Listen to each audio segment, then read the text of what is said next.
नरेंद्र मोदी ने लोकसभा चुनाव में भारी अक्सरियत का दावा कर दिया है। मुख्तलिफ एग्जिट पोल का दावा है कि बीजेपी का एनडीए इत्तेहाद 353 से 380 नशिस्तें जीतेगा। आज तो भारत के स्टॉक मार्केट ने सारे रिकॉर्ड तोड़ दिए। मतलब आपने देखा होगा सैटरडे को जो एग्जिट पोल आया उसका नतीजा ये हुआ कि लगभग 800 पॉइंट, ये मैं बात कर रहा हूं निफ्टी की, इतना बड़ा जंप यहां पर देखने को मिला था। मोदी जो है वो वहां के कॉरपोरेट सेक्टर का नुमाइंदा है।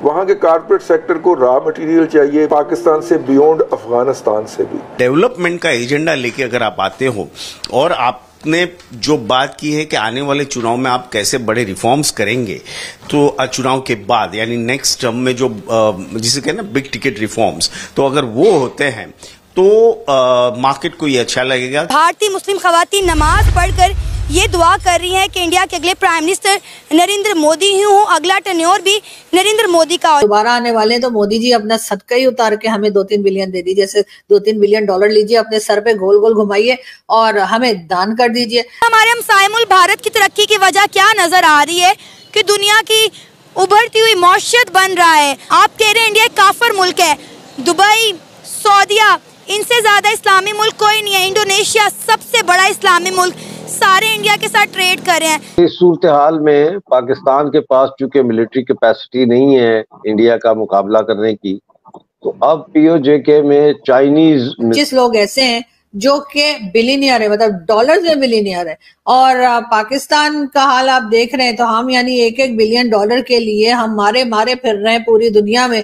कभी हम IMF जाते हैं, कभी हम चाइना जाते हैं, कभी सऊदी अरब जाते हैं, और वो 1 बिलियन डॉलर के लिए भी हमें नचा के जो है हमारा फुल टाइम जो है ना हमारे एंटरटेनमेंट हमसे लेके फिर भी हमें पैसा नहीं देते। यानी हमारा प्राइम मिनिस्टर जाते हैं, हमारे आर्मी चीफ जाते हैं, हमारे से डिफरेंट पॉलिटिशियंस जाते हैं, बड़ी मुश्किलों से हम IMF को तैयार कर पाते हैं कि आप हमें 1 बिलियन दे दीजिए, कभी 2 बिलियन दे दीजिए। और अभी जो लेटेस्ट IMF प्रोग्राम में हम जाने की कोशिश कर रहे हैं उसमें कहा यह जा रहा है कि हम 6 बिलियन डॉलर मांगेंगे। मैं तो कह के मेरा गला सूख गया, मेरा गला बैठ गया कि भाई अब कुछ पैसे दे दीजिए मोदी जी, अभी दोबारा आने वाले हैं तो मोदी जी अपना सदका ही उतार के हमें 2-3 बिलियन दे दीजिए। जैसे 2-3 बिलियन डॉलर लीजिए, अपने सर पे गोल गोल घुमाइए और हमें दान कर दीजिए। तो उससे ये होगा कि आपको सवाब तो मिलेगा ही, यानी पुण्य तो मिलेगा ही, लेकिन साथ साथ हमारा भी मसला हल हो जाएगा।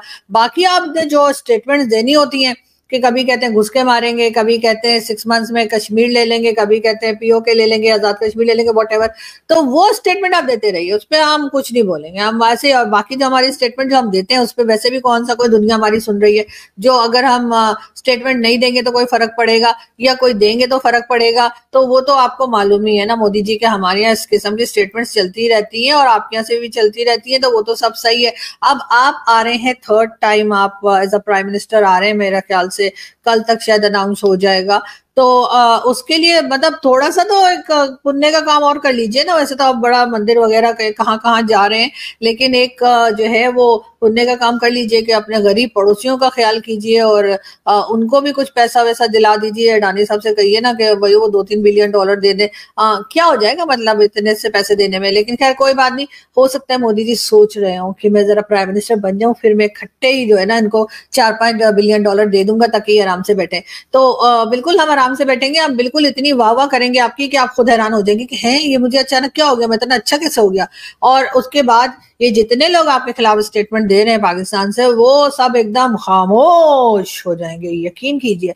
उनकी आवाज तो क्या चूम ही नहीं करेंगे वो, और उसके बाद सिर्फ यही कहेंगे कि वाह जी वाह मोदी जी हैं तो मुमकिन है। मोदी सरकार जो है वो फिर से एक बार जो है वो लग रहा है कि हुकूमत में आ जाएंगे, तीसरी बार से वज़ीर आज़म बन जाएंगे।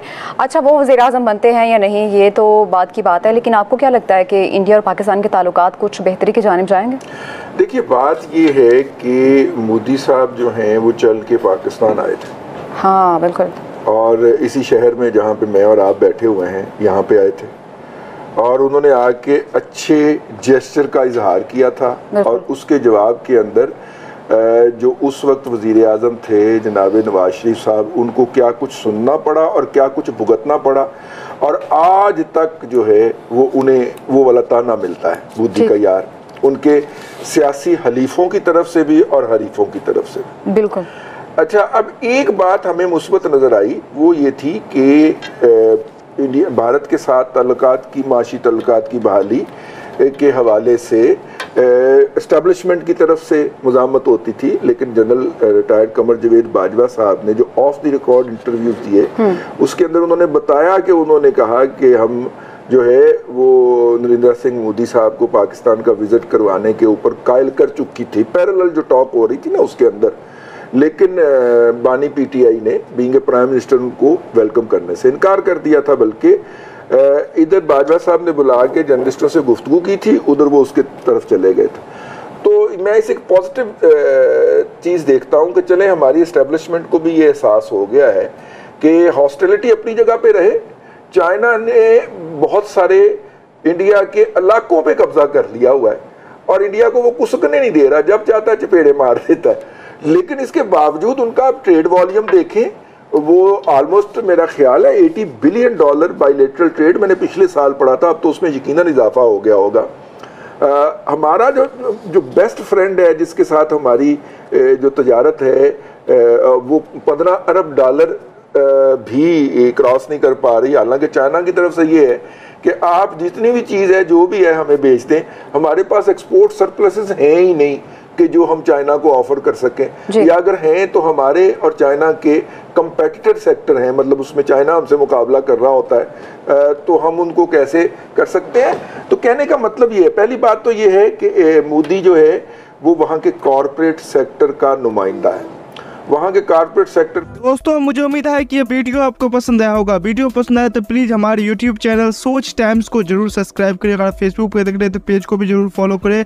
मैं आपको बता दूं सोच टाइम के साथ आप लोग हर दिन एक खबर को देखेंगे। यहाँ पे आपको काफ़ी सारे अलग अलग टॉपिक को कवर किया जाता है, जहाँ पे हम पाकिस्तानी मीडिया रिएक्शन, अगर कोई भी इंडिया में घटना घटे उस पे हो, या फिर यहाँ पे इंडिया में कोई घटना घटे तो उसके रिलेटेड भी वीडियो डालते हैं। उसी के साथ साथ हमारे इस चैनल पे आपको कई सारे शो देखने को मिलते हैं, जैसे सोच टाइम बुलेटिन, जहाँ पे पूरे दिन में कोई भी घटना घटता है तो उसको हम प्रॉपर आपको एक्सप्लेन करके समझाएंगे।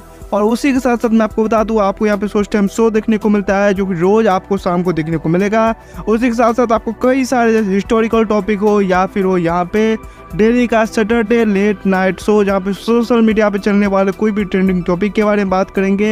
ये काफ़ी ज़्यादा हमारा जो चैनल है वाइब्रेंट होने वाला है, काफ़ी बेहतरीन आपके लिए एक ऑप्शन होगा। तो हमारे चैनल को एक बार जरूर विजिट करेगा। आप ये वीडियो यहाँ तक देख रहे हैं, एक बार जरूर सोच टाइम को विजिट करें और सब्सक्राइब करें। इस चैनल को आप सब्सक्राइब करने के बाद मेरे हिसाब से और किसी भी चैनल को आपको सब्सक्राइब करने की जरूरत नहीं है, क्योंकि यहाँ पे आपको हर एक टॉपिक के रिलेटेड वीडियो देखने को मिल जाएगा। तो प्लीज़ सोच टाइम्स को जरूर सब्सक्राइब करें